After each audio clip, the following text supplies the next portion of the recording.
Livro A Paternidade de São José, Padre Joseph Müller, S.J. 4. Objeções ao matrimônio original de Maria e José.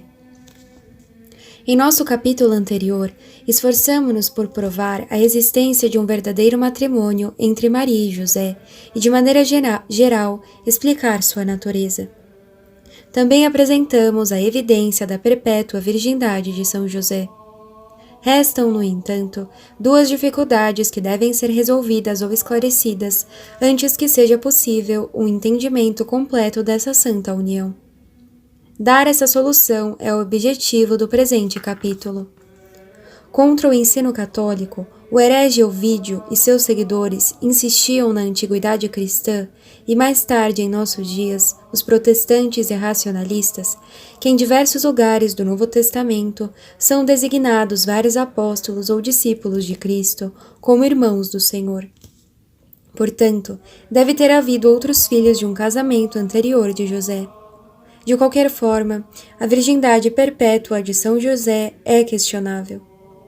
Essa objeção já tinha sido rebatida pelo estudo especializado e o sarcasmo incisivo de São Jerônimo, que a refutou em sua obra Contra Ovídio. Teólogos posteriores também lidaram com o tema. Entre os mais recentes destacam-se a obra de Meinertz, o livro de Tiago e seu autor nas Escrituras e na Tradição, parte 1, na publicação Biblische Studien, volume 10, e a de Durante a infância de Jesus Cristo, de acordo com os evangelhos sinópticos, seguida de um estudo sobre os irmãos do Senhor. Para nosso propósito, uma explicação mais curta será suficiente para uma refutação. É um fato bem conhecido e inegável que, na linguagem das Escrituras, não apenas irmãos e irmãs verdadeiros, ou seja, filhos reais dos mesmos pais, podem receber esse nome. Assim, no Antigo Testamento, Abraão e Ló são chamados irmãos, embora fossem tio e sobrinho. O mesmo com Labão e Jacó, assim também os parentes do rei Ocosias se chamavam irmãos do rei, embora nem todos fossem irmãos no sentido estrito do termo. É, portanto, uma falácia evidente pelo fato de que, no Novo Testamento, alguns apóstolos ou discípulos do Senhor são chamados irmãos de Jesus, a conclusão de que eles têm os mesmos pais, ou sejam, filhos dos pais de nosso Senhor, e que, assim, o caráter virginal do casamento de Maria e José, ou pelo menos a virgindade perpétua de São José, seja questionada. Não é apenas uma falácia, mas um erro total, pois por outras passagens do Novo Testamento fica evidente que aqueles irmãos do Senhor não são seus irmãos no sentido natural da palavra, mas outros parentes próximos, ou seja, primos. Quando Jesus estava pregando em Nazaré, o povo da cidade chamou os seguintes homens, seus irmãos, de acordo com Mateus 13,55, Tiago, José, Simão, Judas, de acordo com Marcos 6,3, com uma mudança na sequência, Tiago, José, Judas, Simão. Mas na história da paixão de Nosso Senhor, tanto em Mateus 27,56, quanto em Marcos 15,40, encontramos um Tiago e um José como filhos de uma Maria que, de acordo com João 19,25, era irmã de Maria, mãe de Jesus. Então, ambos devem ser, evidentemente, os mesmos Tiago e José elencados há pouco entre os irmãos de Jesus. E se esta Maria sob a cruz deve ser identificada pelos nomes de seus filhos, estes já devem ter sido nomeados ou conhecidos antes. Além disso, nas listas de apóstolos, Mateus 10,3, Marcos 3,18, Lucas 6,15, Atos 1,13, o mesmo Tiago tem o sobrenome filho de Alfeu. Cleofas, João 19,25 e Marcos 10,40. Assim como é chamado por Marcos na passagem mencionada, Tiago Menor, para distingui-lo de Tiago Maior, filho de Zebedeu. Por fim, São Judas, em sua epístola, capítulo 1, denomina-se o irmão de Tiago. Assim, uma cuidadosa comparação dos dados pertinentes das Escrituras revela que esses irmãos de Jesus são, na verdade, filhos de Alfeu, Cleofas e Maria mencionados acima. Se eles ainda são chamados de irmãos de Jesus, são apenas no sentido mais amplo de parentes próximos. São primos de Jesus. A outra suposição de que eles eram filhos de José de um casamento anterior não tem um pingo de apoio nas Escrituras Sagradas. Pelo contrário, é refutada pelos mesmos textos que examinamos. Está em contradição com a narrativa bíblica do início da vida de nosso Salvador. Nenhum vestígio é encontrado lá de quaisquer irmãos de Jesus, nem mesmo naquelas passagens onde são narrados eventos em que a presença e a participação de quaisquer verdadeiros irmãos de Jesus seriam simplesmente inevitáveis. São Jerônimo comenta sobre essa questão. Alguns escritores conjeturam os irmãos do Senhor como filhos de José com outra esposa, seguindo essa alucinação de escritores apócrifos, e propõem uma mulher fictícia chamada Melca ou Esca. Nós, no entanto, como escrevemos em nosso tratado contra Elvídio, entendemos que os irmãos do Senhor não são filhos de José, mas primos, irmãos do Salvador, filhos de Maria, tia de nosso Senhor, dos quais se diz que ela era mãe de Tiago Menor, José e Judas, que, como lemos em outras partes do Evangelho, foram chamados irmãos do Senhor. Que primos às vezes eram chamados irmãos, toda a Escritura dá testemunho. Ainda mais conflitante com a Sagrada Escritura, não apenas com o relato da Anunciação, mas também com a cena da crucificação, João 19, 25 a 27, é a suposição de que os irmãos de Jesus eram filhos naturais de Maria, a mãe de Deus. Junto à cruz de Jesus estavam de pé sua mãe, a irmã de sua mãe, Maria de Cleofas e Maria Madalena. Quando Jesus viu sua mãe e perto dela o discípulo que a amava, disse à sua mãe: Mulher, eis aí teu filho. Depois disse ao discípulo: Eis aí tua mãe. E dessa hora em diante o discípulo a levou para casa. Mas como Jesus poderia ter enviado sua mãe para longe dos próprios filhos, confiando-a a um discípulo, um ente querido, é verdade, mas sem qualquer relação de sangue? Confiou-a a ele como se fosse seu único filho, como o texto original sugere, para ser protegida e cuidada por ele, com tal desconsideração dos próprios filhos dela? Vários padres notaram o significado de tudo isso. Santo Hilário. Alguns homens totalmente depravados têm a dificuldade de afirmar, em apoio à própria opinião, que foi declarado que Nosso Senhor tinha vários irmãos. Mas se estes tivessem sido filhos de Maria, ela, na época da paixão, nunca seria designada como mãe ao apóstolo João, pois o Senhor disse tanto à sua mãe: Mulher, eis aí teu filho, e a João, eis aí tua mãe. Pois assim ele deixou em seu discípulo seu próprio amor filial, para confortar a que agora estava sozinha no mundo. Santo Ambrósio. E o próprio Senhor, enquanto pendurado na cruz, deixou claro que sua mãe sempre fora virgem. Quando disse à sua mãe: Mulher, eis aí teu filho, depois ao discípulo: Eis a tua mãe. E a mãe e o discípulo deram testemunho, pois a partir daquela hora, o discípulo a levou para sua casa. Com certeza, se ela conhecesse carnalmente seu marido, nunca o teria deixado, nem ele, um homem justo, jamais teria permitido. E como nosso Senhor poderia ter causado essa separação como ele fez, pois, de acordo com suas próprias palavras, ninguém pode sentir falta de sua esposa, exceto por causa da imoralidade. Santo Ambrósio aqui parece supor que São José ainda estava vivendo na época da crucificação. Uma opinião geral e merecidamente abandonada em tempos posteriores. São Pedro Crisólogo.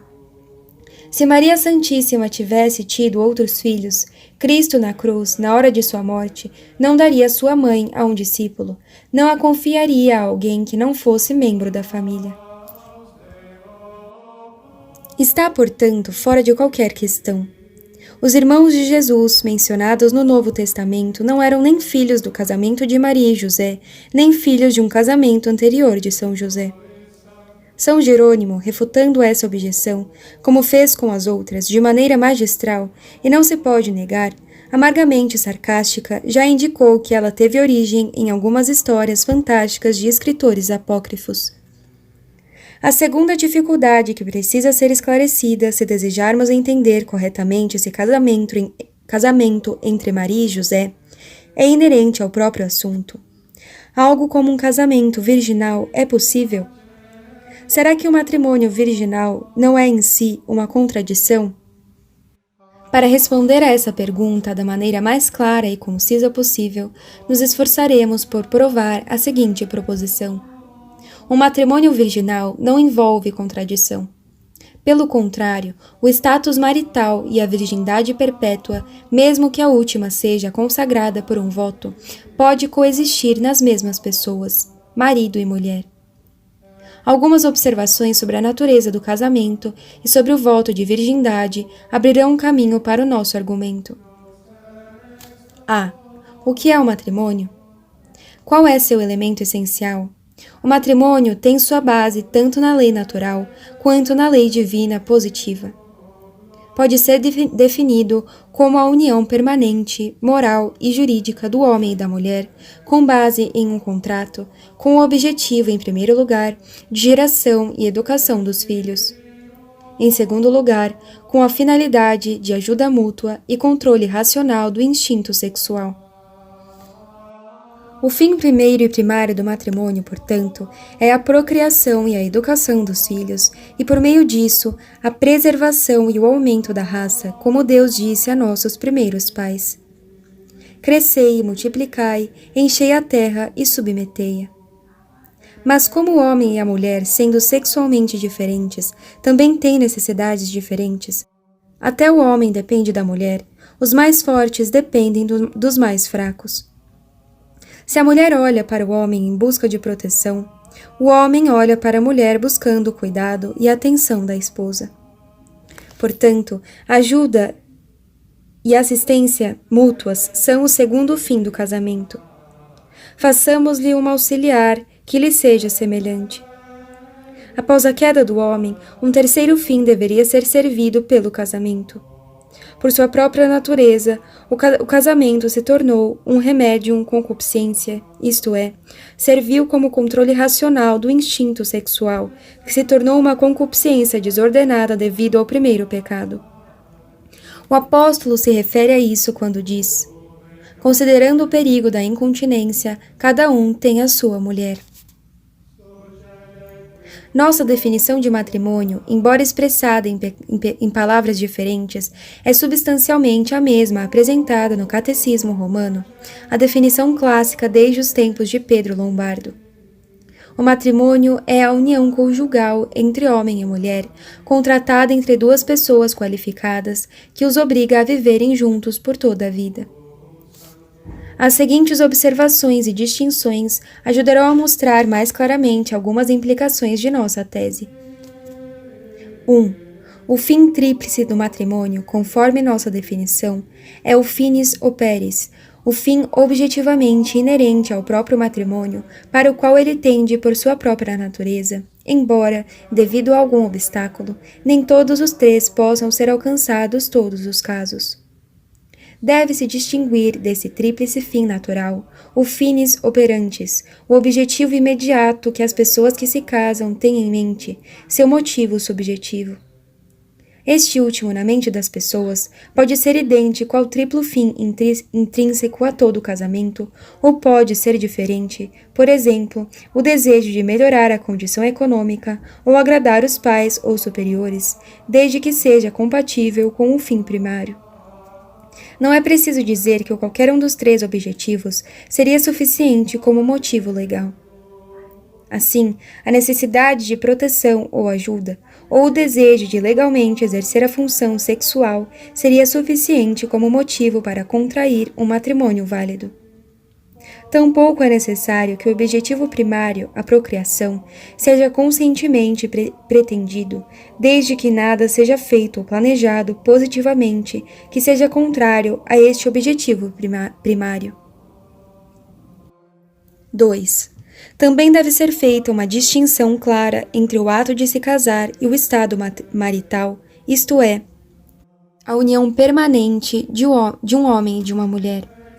O primeiro é um ato jurídico transitório, um contrato pelo qual são concedidos direitos permanentes e aceitos deveres permanentes.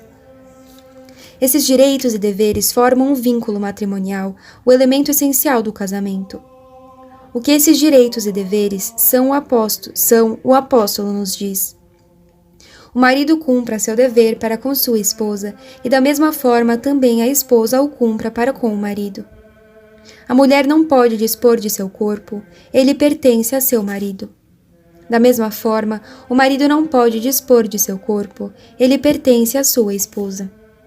Ou seja, as partes dão uma à outra o direito sobre seus corpos para aqueles atos que são necessários para a geração da prole e pelos quais eles se tornam o princípio adequado de geração. Santo Tomás explica nossa distinção de maneira clara e concisa. O matrimônio não é o consentimento, o contrato em si, mas a união efetuada por este contrato das duas pessoas voltados a um propósito. 3. A consumação do matrimônio, isso é, o uso real do direito à relação conjugal, não pertence à essência do casamento. Pressupõe antes sua existência a fim de ser legítimo e concede ao matrimônio apenas o tipo de perfeição que alcança ao atingir seu objetivo principal, também conforme Santo Tomás. 4. O direito à relação conjugal não é tal que possa ser exercido à vontade, a qualquer momento, sob quaisquer circunstâncias. Às vezes, seu uso pode ser interrompido ou impedido, não apenas por causas físicas, mas também por razões morais, sem prejuízo do vínculo matrimonial. 5. A fertilidade real também não é um elemento essencial do casamento, pois um casamento verdadeiro e válido pode existir entre pessoas estéreis ou idosas que, embora sejam capazes de manter relações, não são capazes de gerar filhos. 6. Certos deveres: a. Viver em comum. b. Ao usar o direito matrimonial, não obstruir, por ação positiva, o fim primário do casamento. c. Quando abençoados com filhos, dar-lhes uma educação adequada. Não fazem parte da essência matrimonial, mas são consequências necessárias de todo matrimônio, ou pelo menos de todo matrimônio fértil. 7. As observações anteriores justificam nossa afirmação de que a essência do matrimônio consiste unicamente no vínculo moral jurídico permanente que, por meio de direitos e deveres mútuos, une marido e mulher em um princípio legítimo e adequado de geração da prole. Essa também é a visão de Santo Tomás e, com ele, dos teólogos em geral. Eles distinguem explicitamente o ato transitório pelo qual o casamento é contratado e o vínculo jurídico-moral permanente pelo qual o marido e a mulher são formalmente unidos. O primeiro é a causa efetiva do casamento, o segundo, o elemento constitutivo formal. 8. Por fim, o matrimônio é, essencialmente, um vínculo espiritual, pois consiste em direitos e deveres que são coisas espirituais, embora possam se referir também a coisas materiais. b. Tendo considerado a essência do casamento, devemos dar uma breve atenção ao voto de virgindade. O que é, em geral, um voto? É uma promessa feita a Deus pela qual um homem se obriga a fazer algo agradável a ele. O voto de virgindade, portanto, é a promessa deliberada feita a Deus, e pelo amor dele, de abster-se de todo e qualquer prazer sexual, seja lícito como dentro do casamento ou ilegal. Enquanto a observância da fidelidade conjugal é uma questão de justiça, o voto, sendo um ato de adoração, pertence à virtude da religião, e sua violação é um ato de sacrilégio. Então, a Santíssima Virgem e São José estavam verdadeiramente unidos em um matrimônio válido. Por outro lado, a virgindade perpétua assegurada por um voto, não apenas da Virgem Maria, mas também de São José, é um fato que não pode ser seriamente duvidado. Surge, portanto, a questão de como esse voto pode ser conciliado com um contrato de casamento válido, a virgindade perpétua, com um vínculo duradouro. Pode parecer que eles simplesmente não podem coexistir nas mesmas pessoas, especialmente se, além disso, a virgindade perpétua tiver sido mutuamente condicionada quando o contrato foi firmado. Pois, pelo casamento, o marido e a esposa têm o direito, e sob certas condições, o estrito dever de ter relações conjugais. Por outro lado, pelo voto reconhecido no contrato de casamento, tal direito e tal dever parecem anulados. Para superar essa dificuldade, precisamos primeiro recordar a distinção que fizemos entre o tríplice fim intrínseco a todo matrimônio válido e o fim subjetivo das partes contratantes. Esse objetivo triplo não precisa ser também o motivo subjetivo e formal das partes envolvidas. Por exemplo, se seu único motivo impulsionador no casamento fosse de obter ajuda e assistências mútuas, ou o desejo de receber a graça sacramental, sem qualquer intenção, no entanto, de obstruir positivamente o objetivo principal, seu casamento seria, sem dúvida, válido e lícito. Além disso, temos que distinguir o direito e o uso do direito. O direito pode existir sem nunca ser usado. Um homem pode ter o direito de residir em determinada casa sem fazê-lo. O mesmo acontece em nosso caso. O direito à relação conjugal pode existir sem nunca ser exercido. Um casal, depois de ter casado, pode decidir de comum acordo que fique claro o acordo obrigatório apenas em virtude da fidelidade, nunca consumar o matrimônio. Mas se eles podem fazê-lo após o casamento, sem destruir seu caráter essencial, também podem fazer o mesmo acordo ao contrair um matrimônio, sem pôr em risco a validade de seu contrato. Nos dois casos, eles reteriam o direito à relação sexual, mas, por acordo mútuo, assumiriam a obrigação de fidelidade às promessas feitas, não uma obrigação de justiça formal, de não fazer uso de seus direitos. Semelhante a isso, se não idêntica, é a condição de marido e mulher que depois ou antes do casamento, com consentimento mútuo, fizeram o voto de virgindade. Pelo matrimônio, todos os direitos conjugais essenciais são investidos neles. Esses direitos não são anulados ou revogados, apenas suspensos por uma obrigação do voto de não consumar o casamento, ou seja, de não exercer o direito adquirido, sendo uma obrigação fundamentada em um voto e, portanto, na virtude da religião e não da justiça, no sentido formal.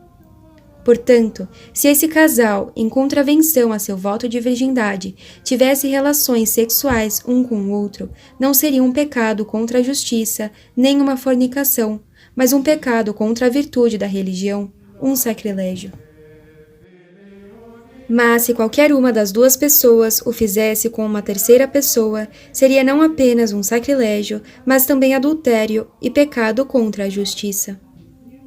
Dissemos que um acordo envolvendo uma obrigação de fidelidade de não consumar o casamento, ou um voto mútuo de virgindade resultando em uma obrigação de virtude religiosa, não é incompatível com o direito jurídico adquirido pelo casamento à relação conjugal.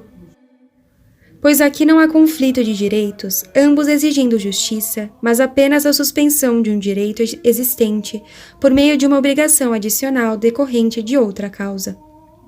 Alguns teólogos, é verdade, iriam mais longe e defenderiam que um acordo, para não usar o direito de matrimônio, não revogaria o direito em si, mesmo que o acordo visasse vincular-se à justiça estrita. Outras autoridades, no entanto, firmemente se opõem a essa visão. Algumas breves observações podem ser permitidas e devem ser suficientes sobre essa questão especial. Diríamos que a existência contínua do direito à relação conjugal e a obrigação de justiça adicionada a ele por um pacto de abster-se dela são contraditórios e não podem coexistir nas mesmas pessoas. Elas se excluem, assim como sim e não, se excluem como resposta à mesma pergunta. É difícil ver como os oponentes dessa visão podem invocar, em defesa de sua opinião, a distinção entre um direito e o uso desse direito. Pois o direito à relação conjugal não é um direito de posse do ou direito de propriedade sobre o corpo de outrem, mas o direito de usá-lo. O direito de propriedade e o direito ao uso podem muito bem ser separados por um contrato, obrigatório na justiça. Mas como o direito de usar pode ser contratualmente separado do que é, em si, um mero direito de usar? Observe a diferença entre os direitos de propriedade, por exemplo, sobre uma casa ou fazenda, e o direito de caçar em propriedades pertencentes a outra pessoa. O direito matrimonial é, evidentemente, um mero direito de uso, não um direito de posse ou propriedade. Caso contrário, não seria uma violação da justiça se um homem fraudasse sua esposa pela mutilação de um membro. Como pode, então, por um acordo, surgir uma obrigação vinculativa na justiça de não usar esse direito de usar sem destruir o próprio direito? Parece-nos que essa dificuldade é insolúvel. Felizmente, não precisamos resolvê-lo para justificar o casamento virginal de Maria e José. Nossa própria explicação dada nesse capítulo é totalmente suficiente, como os defensores das últimas opiniões mencionadas terão que admitir.